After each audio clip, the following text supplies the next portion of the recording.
Welcome to Special Report, folks. My name is TruePowerIsMine, and my co-host here for today's show. Hey, everybody. He's here, Dimebag Darling. Well, we have a special guest today. Steve Hindy of Shark, showing animal kindness and respect, is on the line today, and I'm just so happy to have this man with us today. We have a really good talk, good chat, and hopefully everyone will take away something positive from this. Steve, you there? I'm here. Awesome. So, could you just give the folks just a quick, for all the people who's new to the show, basically kind of a synopsis of what you do? Well, Shark, which let me just throw a quick correction in. It's showing animals respect and kindness as opposed to kindness and respect. Okay. Same idea, but just a little different play on words. We do animal cruelty investigations when we expose animal cruelty issues. We don't do a lot of protesting because we feel like protests are here today and gone tomorrow. What we do is document things by, with our cameras, document the issues that we're concerned about so that we can show them today and tomorrow and next year and, show them to people all over the world. And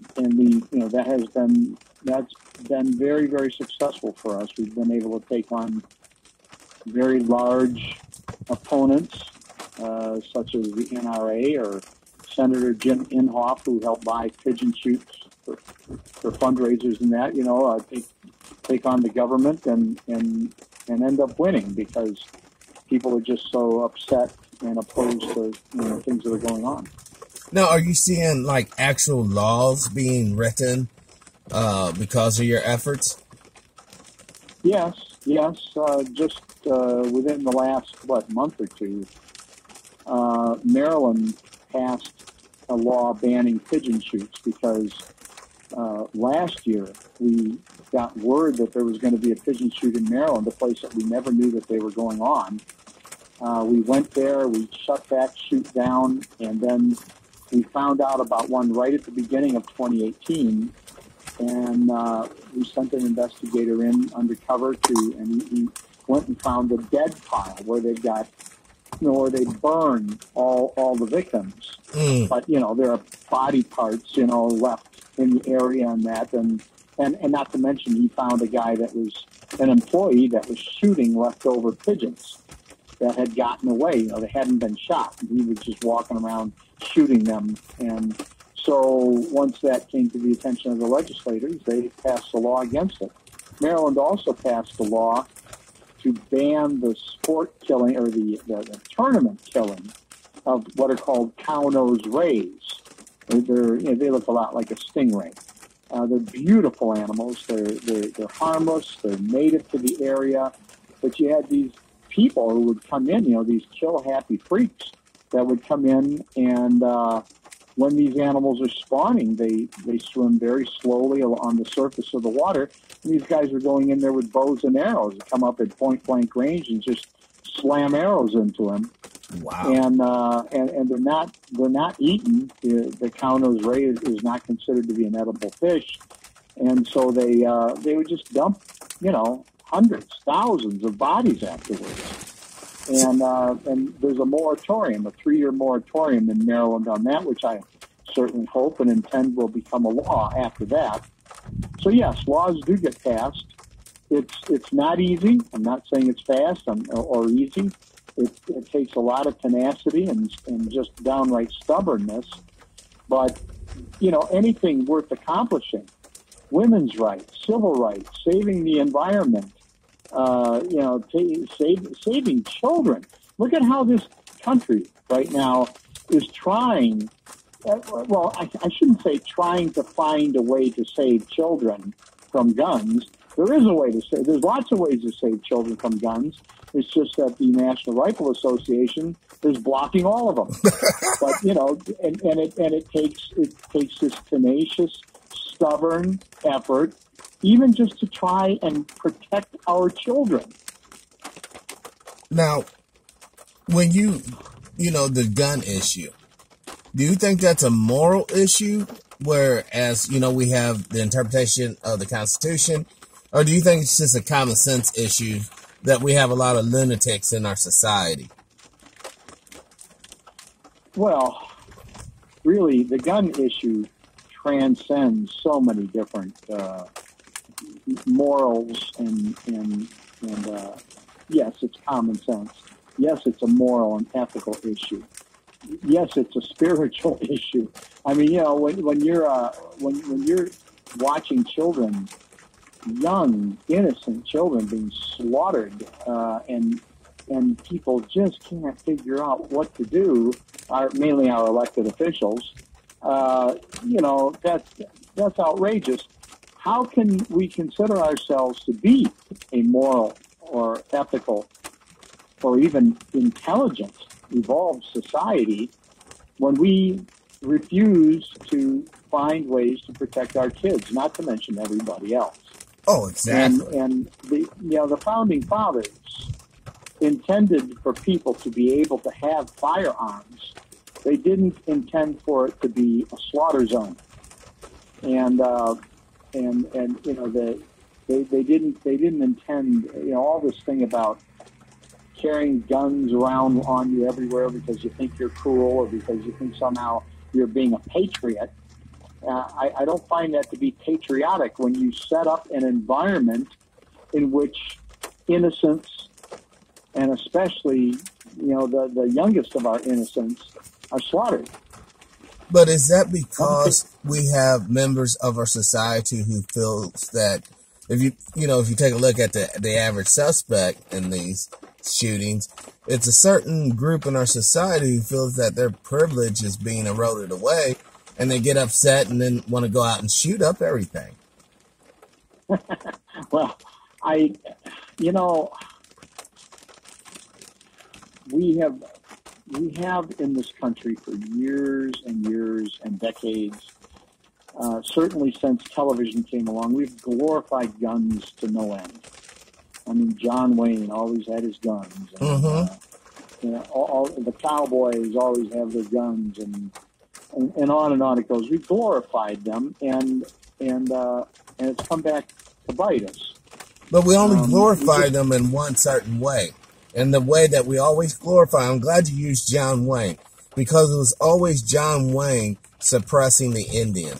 It was always the cowboy. They might have got a couple of bows, arrows stuck in them, but at the end of that, they're always just annihilating the Indians with guns. So really, the only way we saw it in that media was keeping the coloreds in their place, the Indians in their place, and basically everybody else in their place with the guns, because it's that white and shining armor.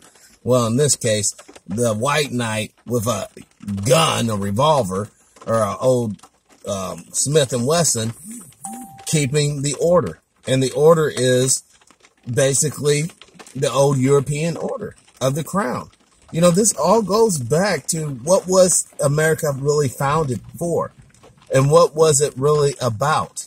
It certainly wasn't about freeing the common man, unless you don't consider, all the people of color in the South not human, because they certainly weren't free in the founding of the country, or the Indians that was gradually their land taken from them, and basically treaty broken after treaty. All right. So if we identify what this country was truly founded on, when we see animal abuse, when we see minority abuse, when we see all these different things, the country is doing exactly what it was set up to do. This country was designed for wealthy white landowners exclusively. And still is. Yes. And yes. And nothing has changed in that order. And we have to change that order, though, Steve, because if not, we're going to still be dealing with the same ills 200 years from now. You're going to still have the good old boys in their fancy dancy club, probably bringing animals up to outer space and blowing them away just for the hell of it. And not to mention what they'll be doing to us humans down here on the ground. I think that it has, our country has always told ourselves lies about who we are and what our history is. And, President Obama, I felt, was a genuinely a good person, and certainly one of, if not the most intelligent president we've ever had.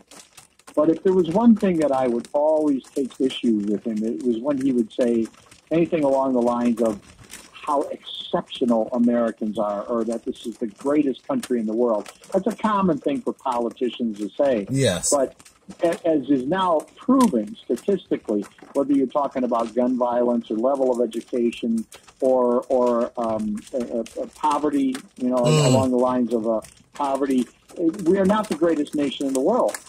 I think that we could be if we were serious about it, but in this country we're no longer serious about it. People are far more serious about their junk food and their junk TV and their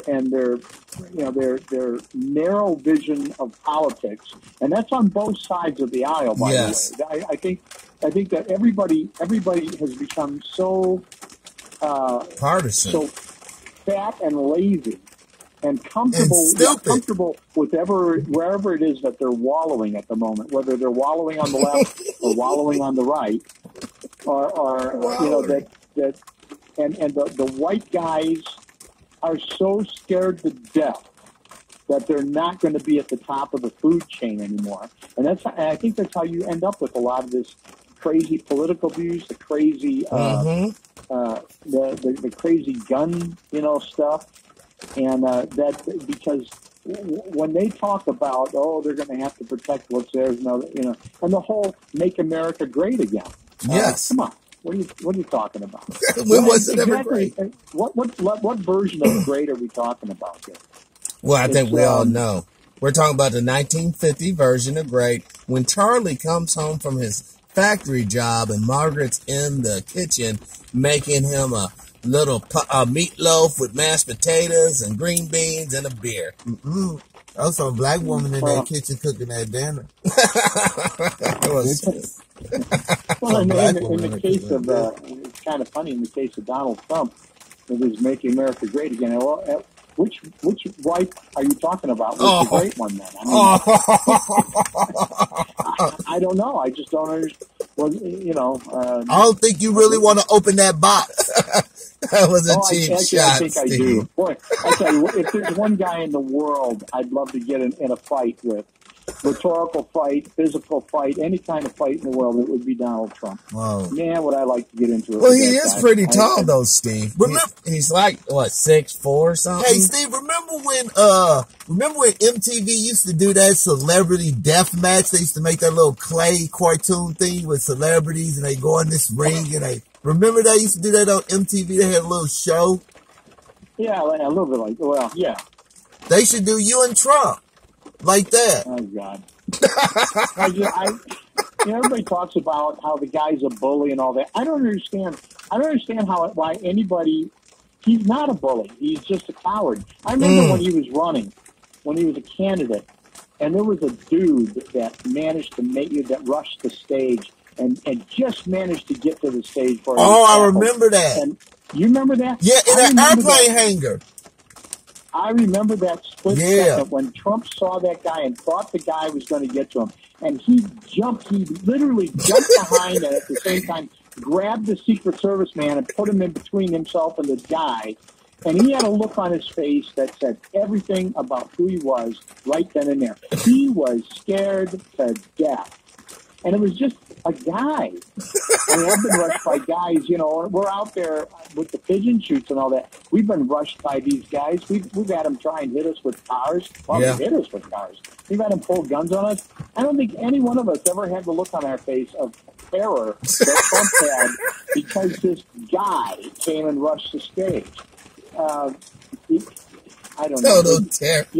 That was his get real moment.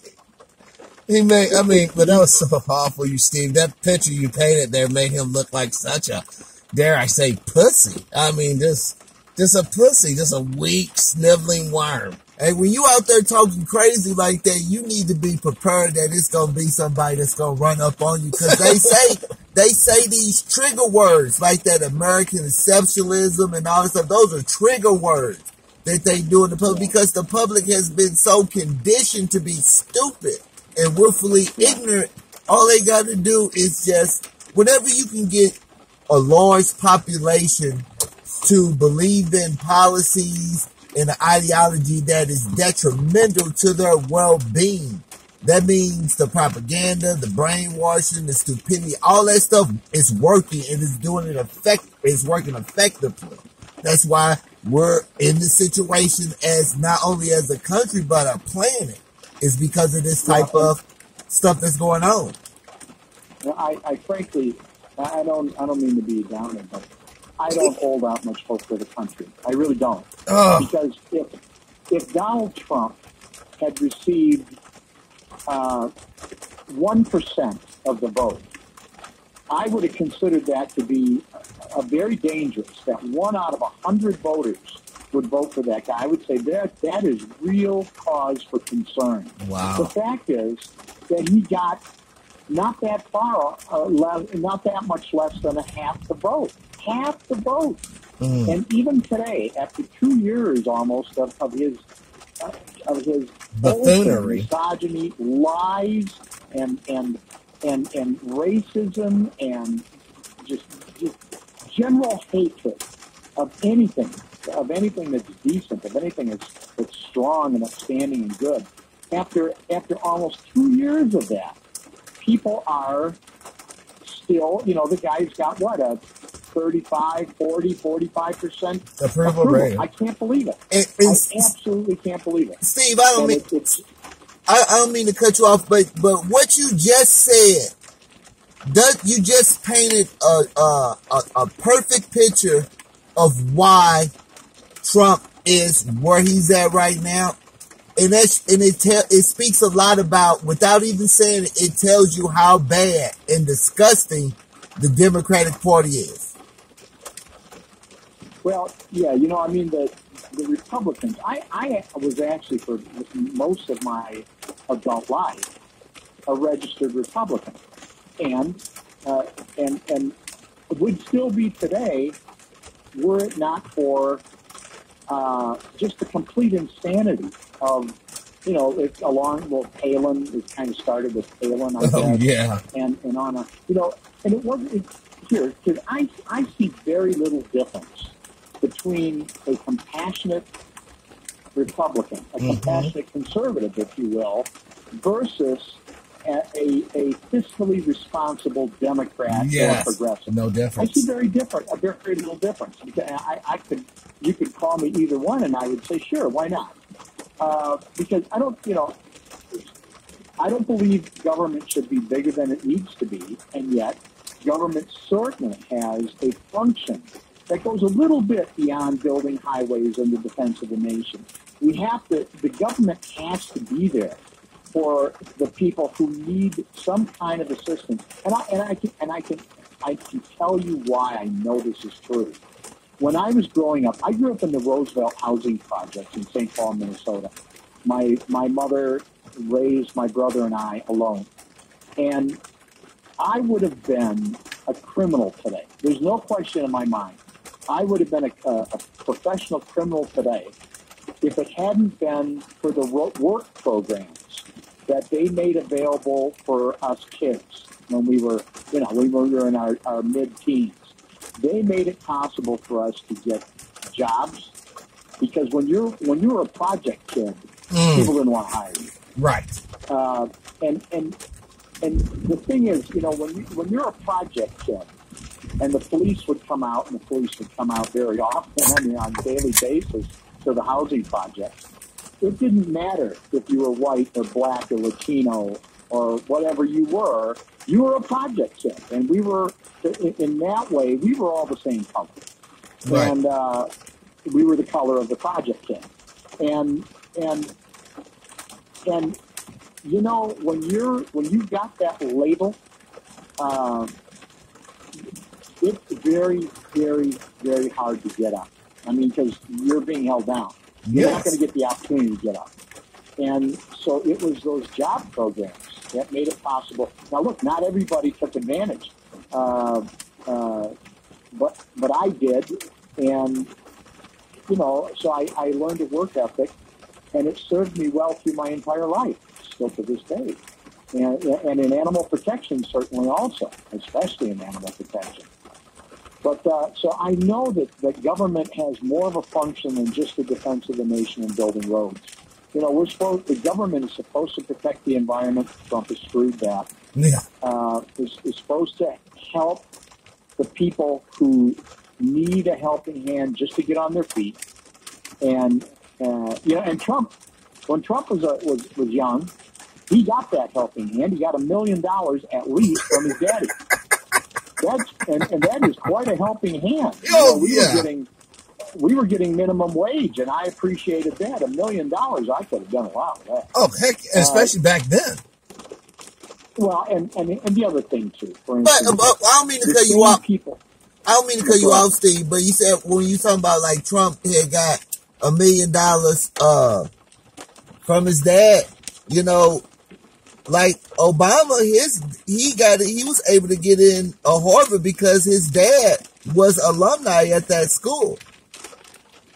That's how he got into Harvard. So, Obama? Yeah.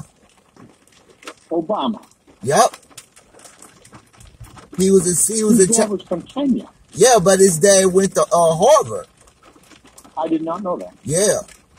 That's how he got in. You know, well, I tell you what, you know, my single mom, she just didn't have a helping hand to give. I mean, she was a what I'm saying mother that she could be. No, what I'm saying is, don't you think that's kind of like, you know, him and Trump both really on the same equal, like, I ain't gonna say equal because $1 million is a lot of money compared to just being able to get into school that might cost you like a few $100,000. I get all of that, but don't you think that both of them or can be put as in the category of privilege compared to ordinary people like us, especially the two that's sitting right here? Yeah, I mean, because I don't know anybody I know that has a father or a mother that went to Harvard, and if they wanted to go to Harvard, they'll get boosted up in line because they are siblings of alumni. Well, here's the thing, you know, life throws us so many different hands because privilege, you know, when I'm trying to think positively, and I do try to do that because otherwise you go insane. Yes. If you just look at the way things are today, it's pretty easy to lose your mind. And you know that's true because a lot of people have. But, you know, one of the things that I did when I was working those job programs is I worked for United Cerebral Palsy. And there I saw people who made me look like I was, you know, privileged, as privileged as I could be. Because while I didn't have money and I didn't have connections, I had a body that worked properly. I said, you know, I was working with people who couldn't walk, who couldn't talk. Now, just because they couldn't talk didn't mean that they didn't have good minds. Some of the people that I was working with and became great friends with, were people who were extremely intelligent, but their physical impairments were significant. I mean, they were significant, and they weren't something that money or connections or anything like that were ever going to allow them to get past. And in spite of that, they became accountants, even lawyers, or at least people who were able to make employment in doing one thing or another. But I remember one couple in particular. They were severely handicapped. They ended up getting married, and they both became accountants, and they were such wonderful, hardworking people. So, you know, privilege in that respect, you and I are privileged because we can get up and we can go and do a lot of things that need to be done. We at least have an opportunity to go out and maybe fight harder than some little creep like Donald Trump or whatever. But look what you guys are building right now. You're doing that. It'd be easier if I had $1 million handout from my dad, and then we can let this thing go down 5 times, and then I can come back again. or I can get into Harvard and get that agriculture degree. Yeah. But there's one other thing to consider. And when I used to fish, I was a shark fisherman before I became involved in animal protection. Actually, the way the story works, the shark fishing was in effect the catalyst for going into animal protection. But I used to go out to Long Island. That's where I would shark fish. And Long Island, I was a working stiff that was doing that. But Long Island is also a playground for very, very wealthy people. And so on occasion, and I was in my 30s, on occasion I would see youngsters, kids that were 18, 19 years old, coming in for the weekend, and they would be driving Porsches and Ferraris and stuff like that. I'll tell you the truth. I always felt a little bit bad for them because they could not appreciate the basic things in life. At one time, I was coming in on my boat. I had a decent little boat, but it was a small boat. It was a shark fishing boat. I remember this dude, this young guy, younger than me, certainly younger than me. I was in my early 30s. He was probably in his early mid-20s. And he came in this big cigarette boat, and it only seems like hundreds of thousands of dollars, makes all kinds of noise, can do 70 miles an hour. And that's fast as hell. In this big booming boat, and I said to him, I said, "Oh, that's a nice boat." I said, but you can't fish out of it. And he looked at me, and I was making a joke. I was just trying to be cute, He looked at me and he said, "I'll buy my fish." and what he didn't understand was that the guy who goes out and fishes for his own food or hunts for his own food or whatever, that they have more appreciation for what they're eating than the guy who just picks it up in the market. And obviously I don't do that anymore, but the point simply being that in a way, Donald Trump has to surround himself with all this. You ever see his penthouse or whatever? It's all gold. It's just so much gold. It's actually ugly. Would you want to live in that? No, it's too gaudy. I call that straight gaudy. That's them narcissistic tendencies in Donald Trump. No, that's that pain in that man's soul. He can't get light and love from real people. He's surrounded by sycophants. He's surrounded by incompetent buffoons that can only manage to stroke his ego. And those are the behaviors of a malignant narcissist. Absolutely. So, gentlemen, you guys are sitting there. You guys are building this operation of yours. You're talking, and you're just saying about, we're going to be selling this and all that kind of thing. And you're taking, understandably, a lot of pride and satisfaction in doing that. Donald Trump never gets to have your experience. He never gets to have your experience of building something with your own hands. That's what I'm saying. But he doesn't. Donald Trump, think about this. You guys respect each other, right? Absolutely. Yeah, absolutely.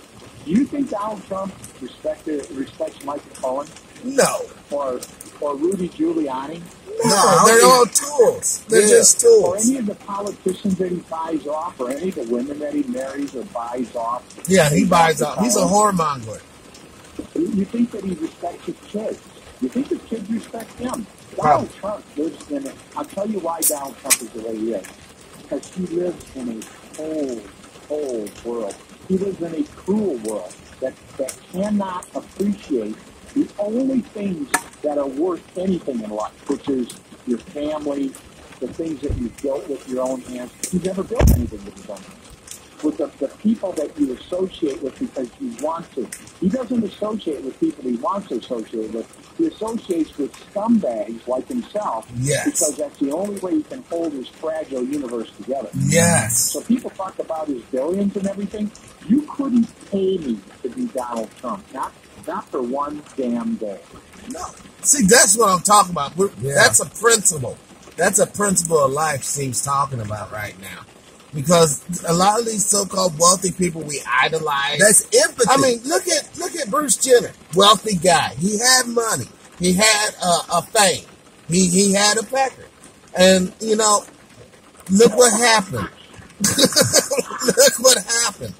You know, they're sick and they're hurting on the inside. And they got to go through all these radical changes for fulfillment, which is lame. You know, I'm going to tell you,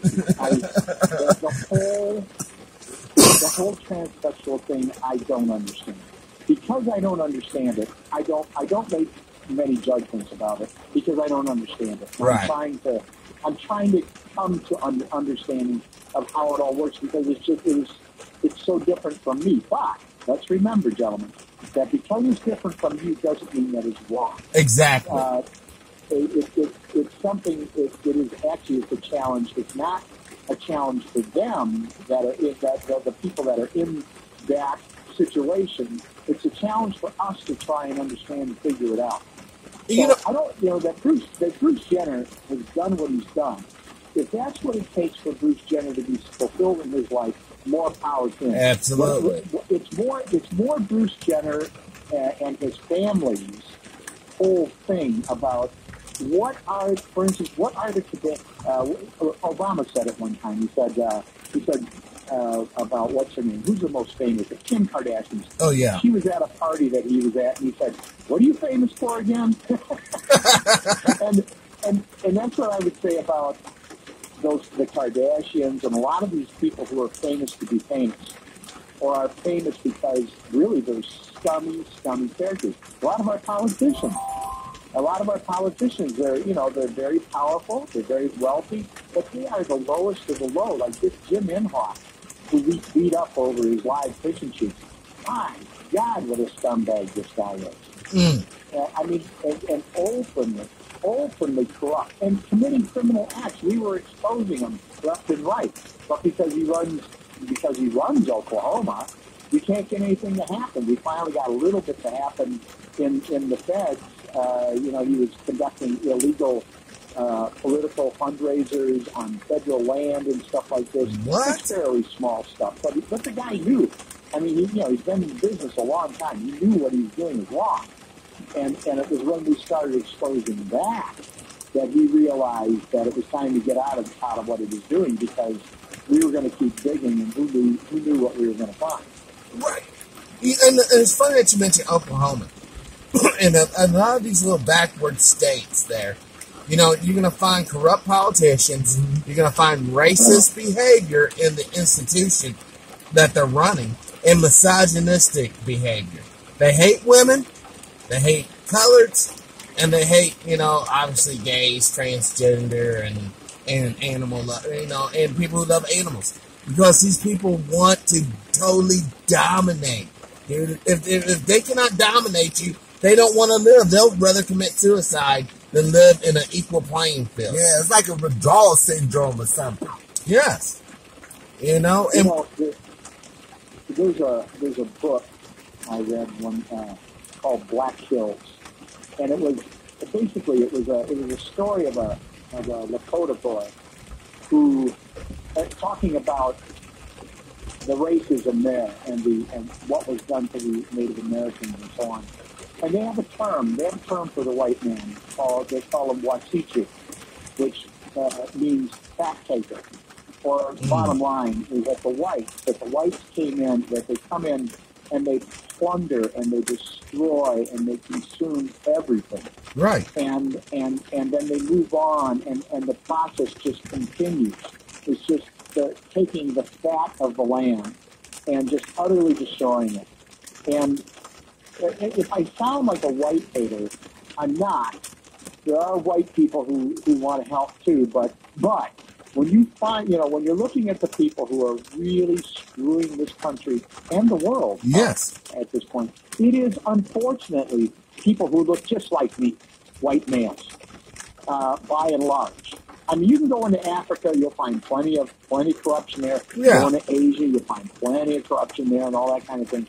But because the U.S. is a dominant power and has its effects all over the world. Yes, it is that white culture, the Wasichus, that have created so much horror on this planet, and and then, of course, go on to influence other cultures in the same way, where those other cultures feel like only by adopting these methods can they compete or even survive. And that's true. That's exactly the reason why there's a rush for atomic weaponry. That's exactly the reason why there's a proliferation of mines worldwide, guys. You go to certain regions of the world, these various countries have dropped so many doggone landmines. You're going into the woods to look for turnips or roots or mushrooms. You're liable to get your leg blown off. All right. And this is the legacy of our corporate wars. And yes, that's what it is. Corporations buying for resources in so-called third world nations. This has been an ugly reality to the situation. You know, it would be beautiful if humanity could somehow come together and we can collectively confront the puppet masters. Because I totally agree with everything Steve has said. Even when you go into Africa and Asia, yes, on the ground level, there's corruption. But the guys above them pulling their strings are over in Sweden. They're over there in Belgium. They're over there in London. They are the ones financing all the madness of the world. We look at terrorist organizations. It's pretty obvious that we should all know by now, Al-Qaeda, basically the precursor to ISIS, was a CIA operation that was targeted towards the Russians when they were in Afghanistan. And consequently, they went broke fighting that war as well. But, we're going $21 trillion strong, so who knows? We might actually not. In almost 20 years in Afghanistan. Almost 20 years, That's why all these other countries are like, damn, at least they're on them, so we can kind of breathe for a second. My son's whole entire life, he's been on this planet. We've been in a war in Afghanistan. Yeah. Since he was born. The worst part about it is that the Russians played this game. The Russians were in Afghanistan. Yes. The Russians, you say whatever you want about the Russians. They are a tough people. They are the Russians. I don't know if you'll find tougher people on the planet than the Russians. And they got their butts kicked in Afghanistan. So I remember when all this talk about going into Afghanistan, I was around, and I was going, don't you people know? I mean, the Russians had only been gone a few years. Yes. They hadn't been gone a long time. And, when the Russians say this war can't be won, you should take heart. Hearken to what they're telling you. But no, we're Americans. We can do any damn thing. And then we went, and look at all the lives that we've lost on both sides, on all sides. Yes. It's just amazing. And look at the consequences. We ain't got nothing to show for it either. No, we do. We got a heroin epidemic, folks. We got a heroin epidemic to show for 20 years of fucking around with Afghanistan. That's what we got. When I see a bubbling cauldron and it says on it hydrochloric acid, I might go, I'm not quite so sure about it. When somebody falls in or jumps in and they come up just a skeleton, you know what? I'm convinced. Okay, I'm going to buy that. I'm going to buy that pitch at that point. And the Russians were in there. They threw everything they had at those Afghans. Yes. And in the end, they got the hell out of there and said, this doesn't work. And why would you go into that meat grinder then? Because we have a military-industrial complex that has to have blood shed so that their executives can get Christmas bonus. Well, it's disgusting. Yeah, a lot of good money to be made in the killing industry. Yeah, and guess who dies? Guess who dies? Like you said earlier, the little project kid. Because let's be honest, those little boys and girls who are driving Ferraris and who have mom and dad silver spoon all the way down their gullet that's in their belly, they ain't going to the military. It's the middle class and poor. Yeah, President Bone Spurs never went. No, and he never would. You think he would let his little darling Baron possibly be grind up in the grinder? Hell no. But he'll send your boy. He'll send my boy. He'll send my girls if they could. This is the type of twisted world in which we're dwelling in. We have no compassion for each other, so therefore we have no compassion for our animal friends or in our plant friends. There is no collective understanding of how this biosphere of Earth truly works. Everyone thinks they got it, but no one does. We are not a force of nature. We are literally a part of nature. And we got to quit tearing down the rainforest, quit digging up every, piece of rock or coal we can find, and let's start utilizing solar and hydrogen power. Let's start, actually researching some of Nikola Tesla's work and get in some of that zero gain energy. There is so many. Are you trying to be put on a milk carton? Yeah. Yeah, that is true. You start messing with big oil and their money on suddenly, Hey man, we were just kicking it today. Our media, whether they were focusing on new sources of energy or food or getting rid of the landmines that are blowing kids up around the world all the time and will for decades and decades to come. If the media would focus on the things that matter instead of President Bone Spur's morning tweets, yes, so much could be accomplished. People would, instead of becoming more polarized, people might instead become focused on making the planet a better place. Instead, we got President Bone Spur's tweets, and every time, it doesn't matter which side it is, when they say, "Oh, we're going to go to the president's speech," I go, "Why?" Boom, off goes the TV, and I'll go do something more productive, whether it's cleaning the toilet. It's going to be more productive than listening to that idiot. Yes. So we're just focused on the wrong things because it's more entertaining. It's more entertaining than to either play cheerleader for or make fun of the current resident at the White House or his administration, or just or taking shots at each other, left or right. If we want this place to be anything worth living in for much longer, we got to start focusing down, folks, or we're in the process of it going to hell right now. Right. And the way it's going to go to hell, we're not going to have clean water to drink. We don't have that now. We're not going to have clean food or GMO food to eat, non-GMO food rather to eat. We don't have that now. Okay.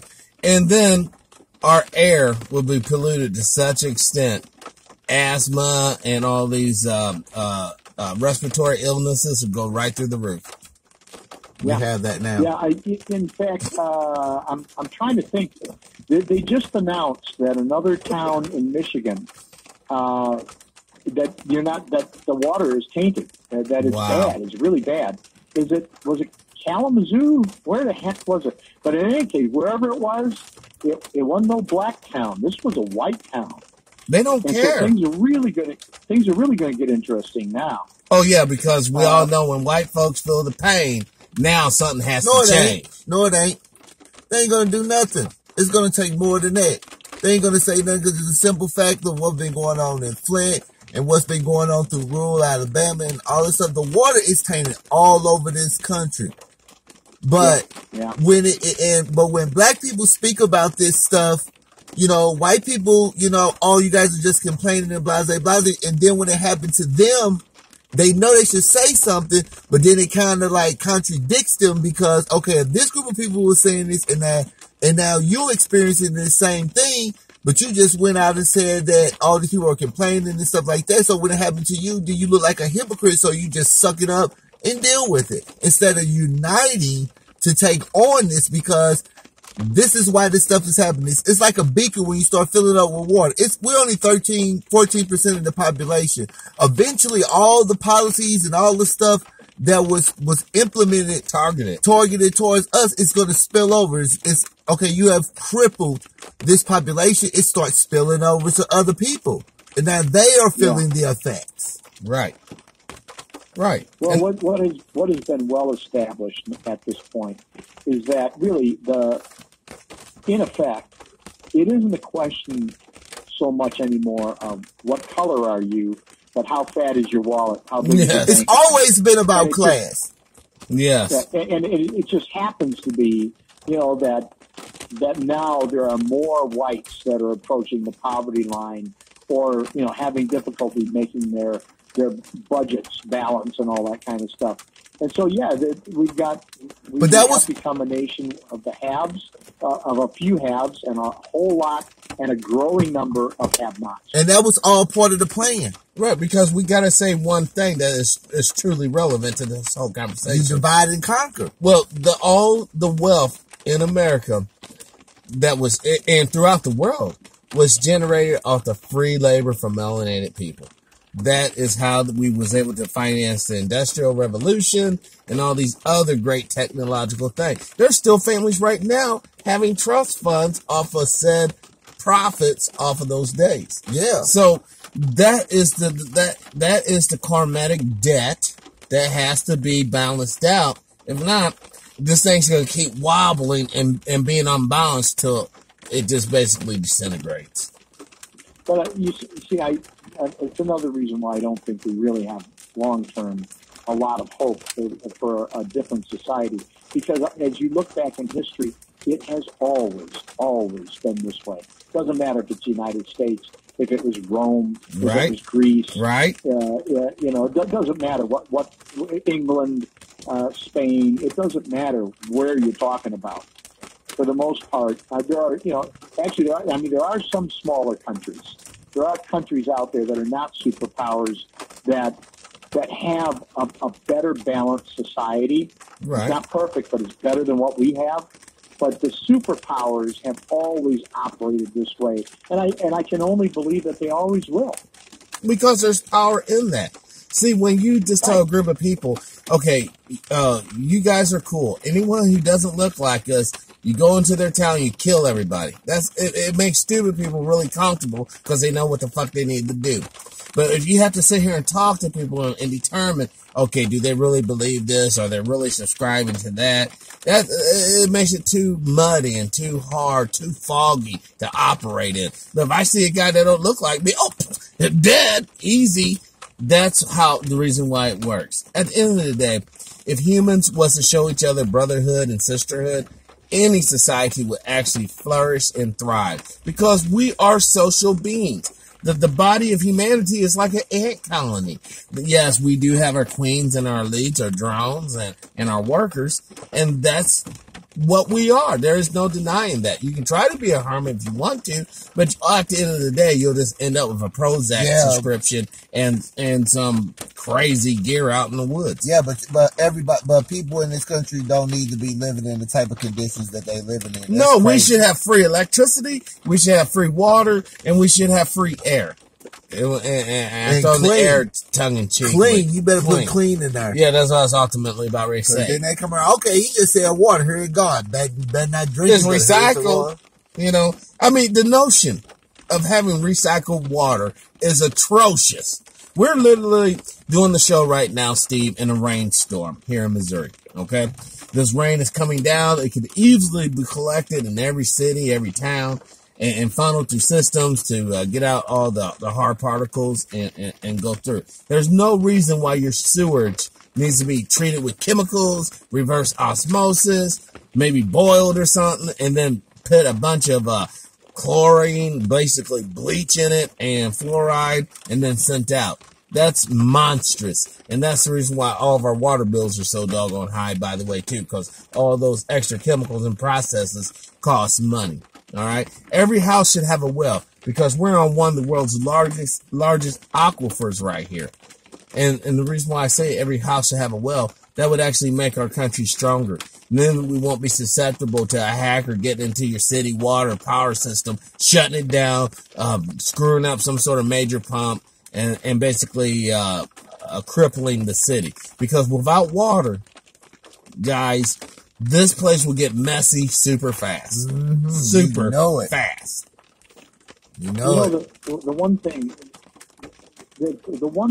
one of the things that we have going for us, and we haven't exploited it at all in the United States. We could be the greatest superpower, if for good, that has ever existed.